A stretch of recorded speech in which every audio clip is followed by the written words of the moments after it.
শুধু একবার কাউকে পাঠান, অনেক মানুষ এসব গুনাহ করা থেকে বেঁচে যাবে। একা আছেন, আল্লাহকে স্মরণ করুন।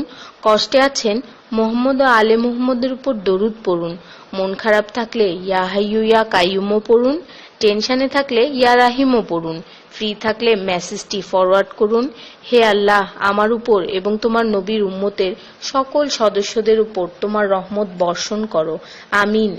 তথ্য: আপনি কি জানেন পবিত্র কোরআন শুনলে ক্যান্সার হয় না? আর যদি ক্যান্সার সেল শরীরে থেকেও থাকে তাহলে তাও মারা যায়। দীর্ঘ সময় ধরে আল্লাহকে সেজদা দিলে জ্ঞান ও বুদ্ধিশক্তি বাড়ে। মাথা ব্যথার সমস্যা হয় না, চুল পড়া দূর হয়ে যায়। এই মেসেজটি ফরওয়ার্ড করতে শয়তান আপনাকে বাধা দিবে, কিন্তু আপনি এটা হতে দিবেন না। আর সব কন্ট্রাক্ট নাম্বারে সেন্ড করে দিন। কোরআন ও নবীর সুন্নত ও তার সম্মানিত সাহাবী এবং আহলে বাইতের অনুসরণ করুন। ক্যান্সার একটি ভয়ঙ্কর রোগ। অনেক মানুষ আছে যারা নিজেরাই এটাকে দাওয়াত দিয়ে নিয়ে আসে।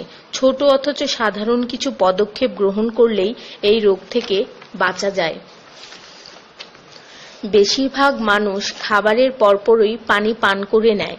খাবারের পর পানি পান করলে রক্তে বিদ্যমান ক্যান্সারের জীবাণু থেকে তৈরি হওয়া ক্যান্সার সেলগুলোকে অক্সিজেন সরবরাহ করে। নবী পাক সাল্লাল্লাহু আলাইহি বলেছেন, খাবারের আগে পানি পান করা শেফা।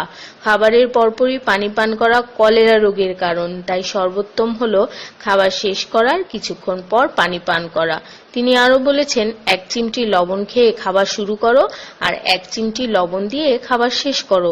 এ কথাগুলো তাদেরকেও জানিয়ে দিন যারা আপনার কাছে জীবনের চেয়েও প্রিয়।